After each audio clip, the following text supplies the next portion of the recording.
état d'esprit, je suis un peu stressée à vous dire pour essayer le flyboard. Mais je pense que ça va être c'est un concept assez sympa et assez fun qui pourrait être accessible à plusieurs personnes telles que des filles. Donc on va essayer et je vous dirai mes impressions après.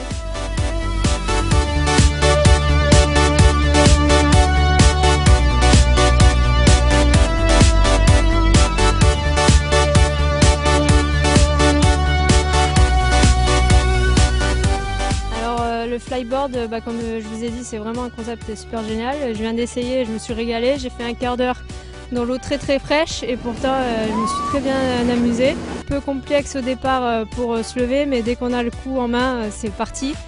Et c'est super génial, franchement j'adore.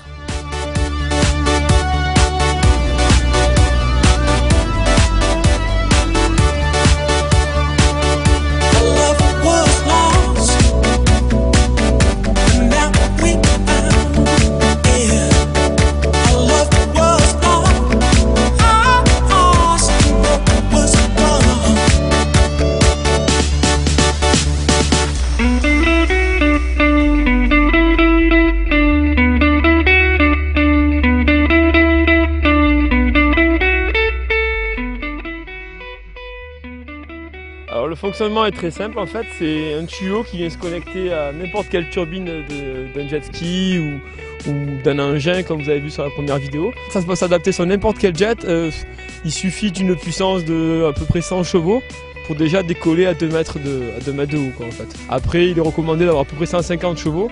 Avec 150 chevaux là vous pouvez atteindre la hauteur maximale du tuyau, c'est-à-dire à peu près 5-6 mètres.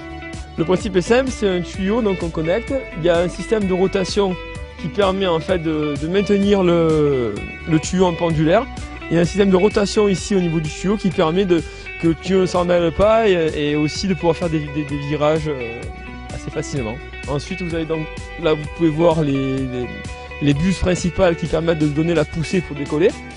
Et ici vous avez les buses en fait de stabilisation qui viennent se fixer aux mains. Alors en fait, on a 3 versions au niveau du flyboard.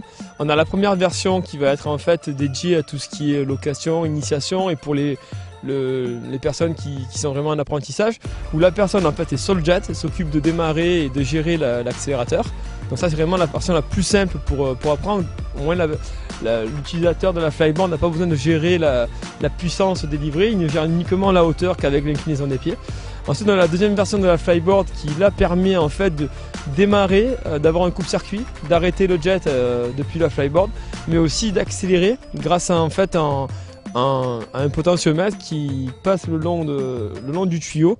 Donc en fait l'utilisateur de la flyboard peut être seul et sans personne sur le jet en fait.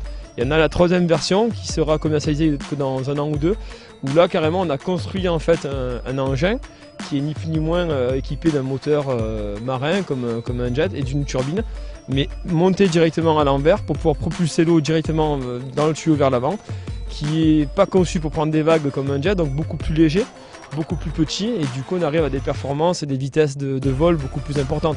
Avec un jet en 250 chevaux, vous allez atteindre à peu près 25 km/h, là on arrive avec notre engin à atteindre à peu près 40 km/h.